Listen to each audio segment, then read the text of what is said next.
Hello friends, मैं सोनाली स्वागत करती हूँ आपका आपके अपने चैनल पर। अभी 2 दिन हुए जीजा का कोई वीडियो नहीं आया है, मगर जीजा यहाँ पे मौजूद है और बहुत जल्दी उनका वीडियो आ जाएगा। शायद कल या परसों ही आ जाए, क्योंकि उसके बारे में हम बाद में बात करेंगे। पहले हम बात कर लेते हैं। मैंने आज ही इनके चैनल पे देखा या किसी के चैनल पर मैंने देखा, इनके शॉर्ट जो दूसरे लोगों ने डाउनलोड करके रखे हैं तो वहाँ पे आते जाते हैं, तो शायद वहाँ पे देखा, तो वहाँ पे देखा या इनके चैनल पे, मुझे याद नहीं है, कहीं पे मैंने देखा तो वहाँ पे बात हो रही थी। ये जीजा की ही रिप्लाई सीरीज़ की कुछ बात थी। उसमें ये कह रहे थे कि प्रीतो ने जो बेडशीट खरीदी थी, तो इनका क्या कहना था कि वो बेडशीट उसने खरीदी और वो उसने दिखाई, तो उसमें उसने हमारे घर का यूज़ किया, हमारे घर का यूज़ किया और घर के लोगों का यूज़ किया। तो मैं सोचूं कि अभी कुछ दिन पहले चिंदड़ियों के चैनल पे बात हुई थी, जब प्रीतो के बारे में पार्ट 1 और पार्ट 2 बना था, तो उसमें तो कह रहे थे कि प्रीतो कुछ काम नहीं करती थी, बच्चे को लेके बैठी रहती थी, सारा काम बंकू और उसकी माताजी करती थी। और बाद में बंकू कहता था कि तुम जाओ अपना वीडियो तो कम से कम बना लो। तब प्रीतो किचन में जाती थी और पराठे या चिले सेकते हुए वीडियो बनाती थी और फिर डालती थी। देखिए, इतने अच्छे बंकू महाराज थे। ये मैंने सोचा कि अब यहाँ पे इनका कहना ये था कि भाई वो जाती ही नहीं थी किचन में, बंकू महाराज उसे बेचते थे। और यहाँ पे बंकू महाराज का ये कहना था कि वो तो जो भी खरीदती है वो दिखाती थी, तो हमारे घर का और घर के सदस्यों का यूज़ करती थी, उससे तो उसकी वजह से तो उससे इतने व्यू आते थे। और जो घर के लिए शॉपिंग करती थी वो तो उसका पैसा तो वो वीडियो बना के उसमें से निकाल लेती थी। ये बंकू महाराज का कहना था। और उसके बाद इनकी एक बात और मैंने सुनी, तो इनका कहना था कि इसके कौन से 1 लाख सब्सक्राइबर थे। शादी के बाद इसके 1 लाख हुए सब्सक्राइबर, और मेरे साथ वीडियो बनाती थी, मैं भी तो रहता था साथ में, मैं इसके साथ मिलके वीडियो बनाता था, तब जाके हम दोनों साथ में वीडियो बनाते थे, उसमें मैं भी होता था, तब जाके इसको 70,000, 80,000 या 60,000 व्यू आते थे। मैं रहता था उस वीडियो में, मैं सपोर्ट करता था, इस वजह से उसे इतने व्यू आते थे। ये कहना इन बंदों का है। मुझे लगा कि देखिए, अब भगवान ने मेहरबानी की आपके ऊपर कि भाई यहाँ पे सालों साल यूट्यूब पे मेहनत कर लो तब भी चैनल नहीं चलता है। और मेरी तरह बहुत होंगे यहाँ पे ऐसे जिन्होंने 2-2, 3-3, 4-4 साल से मेहनत की होगी, मगर अभी तक 1K सब्सक्राइबर और 4,000 घंटे का वॉच टाइम कंप्लीट नहीं किया होगा। बहुत होंगे मेरे जैसे यहाँ पे। तो यहाँ पे 3-3, 4-4, 5-5 साल निकल जाते हैं, तब भी जाके आदमी एक मुकाम तक नहीं पहुँचता है। इन पे भगवान ने अच्छी मेहरबानी की कि भाई देखिए, जैसे पता चला कि एक यूट्यूबर है जो इनकी लाइफ में आ रही है, तुरंत 50,000 सब्सक्राइबर हो गए। फिर वो लेडी इनकी लाइफ में आई, उसके साथ इनके वीडियो बने, तो 1 लाख के करीब तो ये वो पहुँच गए। मगर कहते हैं ना, कहीं पे आपका अभिमान, आपका ईगो आपको बर्बाद कर देता है। वही हुआ। अब कम मेहनत में इनको सब कुछ भगवान ने दे दिया खुश होकर।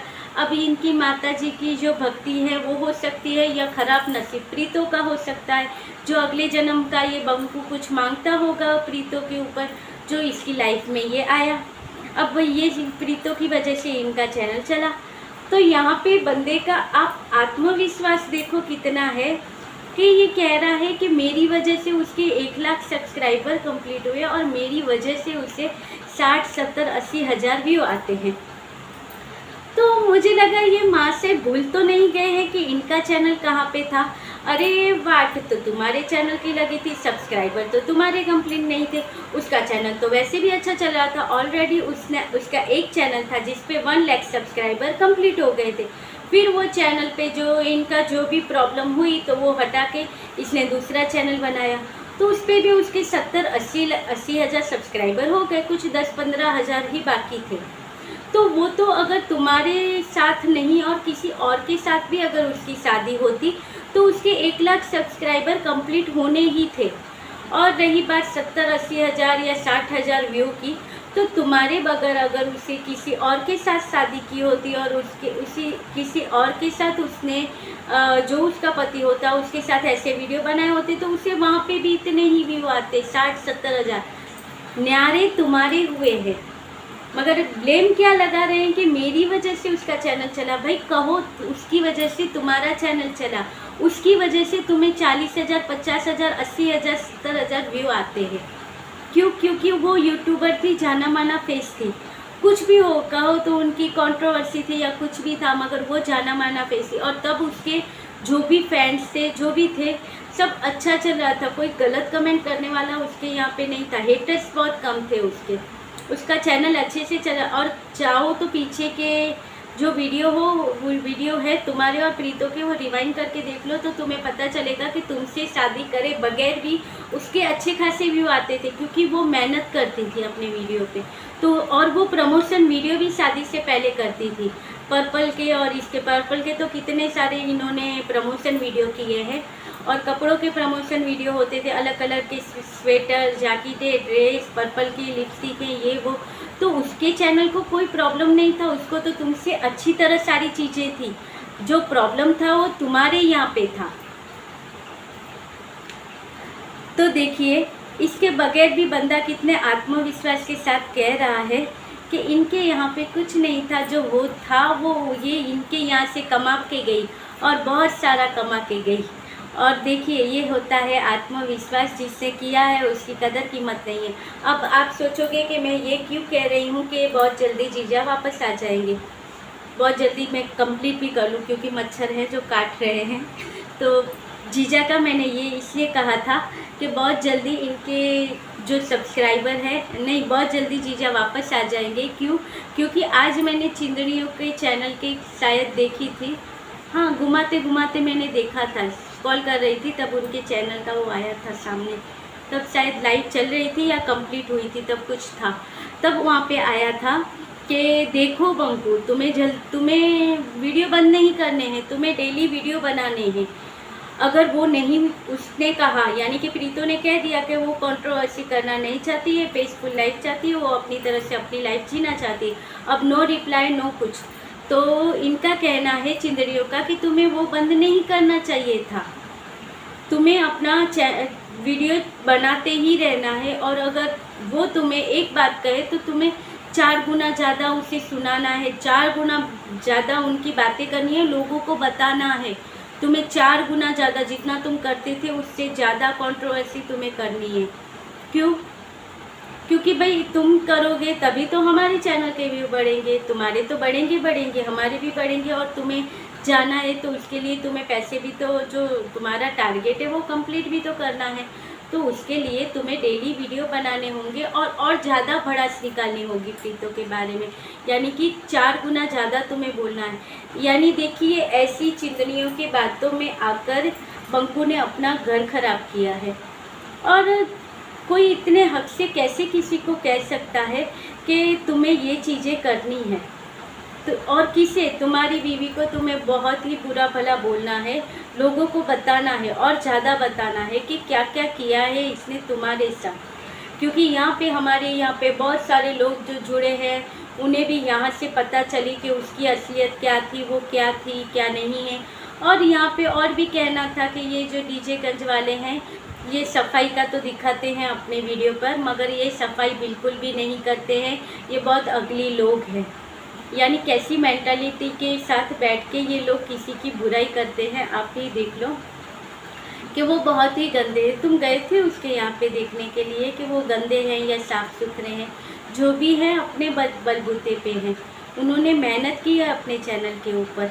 तुम्हारी तरह नहीं है कि अपना फेस छुपा के भी बैठे हो और फिर चुगलियाँ भी करे, उसकी बुराई भी करे। अब इनका कहना है कि उसके बारे में इतनी सारी बातें करनी है और फिर इतने सारी चीज़ें जो इनके अब प्रीतो के सपोर्टर बोल रहे हैं, यानी कि रिएक्शन चैनल वाले इतनी बुरी बुरी बातें बोलनी है, तो तुम्हें रिप्लाई करना है और तुम्हें ज़्यादा से ज़्यादा बोलना है उनके बारे में। ऐसा कौन कह सकता है किसी के बारे में? अब प्रीतो के सपोर्ट में अब कितनी दफ़े लोग बोल चुके हैं कि प्रीतो के सपोर्ट में कुछ चैनल है, कुछ ज़्यादा स्ट्रॉन्ग निकल के आए हैं, तो वो अपनी तरह से प्रीतो का सपोर्ट कर रहे हैं। और यहाँ पे ये लोग का आप देखो, कितने सारे चैनल है, जहाँ पे भी घुमाते घुमाते कोई चैनल सामने आ जाएगा, कोई नया भी चैनल सामने आ जाएगा, तो वो उसकी एक दो बात सुनो तो पता चल जाएगा कि ये भी प्रीतो के खिलाफ जहर उगलने के लिए ही है। और उनमें भी आपको देखने को मिलेगा कि थंबनेल में जीजा की फ़ोटो, वो चाहे बुराई प्रीतो की करे या डीजेगंज में प्रीतो के मैके वालों की बुराई करे, मगर थंबनेल में जीजा को ही रखेंगे, क्योंकि पता है ये हमें कॉपीराइट नहीं देगा, क्योंकि हम इसके सपोर्ट में वीडियो बनाते हैं। और इसने कह दिया होगा कि अगर डीजेगंज वालों की बुराई करनी है तो मेरा थंबनेल के लिए मेरे फ़ोटो यूज़ कर सकते हो, इसलिए वहाँ पे फ़ोटो यूज़ होते हैं। या फिर अगर फ़ोटो ना हो और कोई नया चैनल सामने आ जाए तो उसके नीचे @ में जीजा का लिखा होता है, इसलिए पता चल जाता है कि ये जीजा के सपोर्टर ही हैं। और कितने सारे चैनल ऐसे सामने आते हैं जो सब उसी साइड से वीडियो बनाते हैं, और कितने चैनल तो आपको पता है उन्हें पता भी नहीं होता है, दूसरे चैनल देखते हैं, उन चैनल में जो बातें हुई होती है उसमें थोड़ा मिक्स मैच करके वो अपने चैनल पर बोल देते हैं। ऐसा ही मैंने आज एक नया चैनल देखा था जिसके ऊपर जो कहते हैं, एक है जिसके दिन में 4 वीडियो आते हैं, तो उनके चैनल पर वो जो डीजेगंज वालों की, यानी कि बड़ी दीदी की, छोटी दीदी की, पति भैया की, इन लोगों के बारे में जैसे उनके वीडियो आते हैं वैसे उनके बारे में रिप्लाई वो रिएक्शन देना स्टार्ट कर देती है। तो मैंने आज जो एक चैनल देखा तो उसने क्या किया हुआ था, जो वही चैनल जो रिएक्शन चैनल वाली है और भोजपुरी भाषा शायद बोलती हैं वो, तो उनके यहाँ पे जो उन्होंने अपने वीडियो में बोला होता है वही चीज़ें हैं वो थोड़ा बहुत चेंज करके वो अपने चैनल पर बोल देती हैं। तो मैं सोचूं देखिए कैसे कैसे लोग होते हैं, थोड़ा सा मिक्स मैच करके आपको डीजेगंज वालों की बुराई करनी होती है। तो चलिए ये था आज का छोटा सा वीडियो, अच्छा लगे तो लाइक शेयर और सब्सक्राइब कीजिएगा। मिलते रहेंगे ऐसे वीडियो के साथ, तब तक के लिए बाय, गुड नाइट।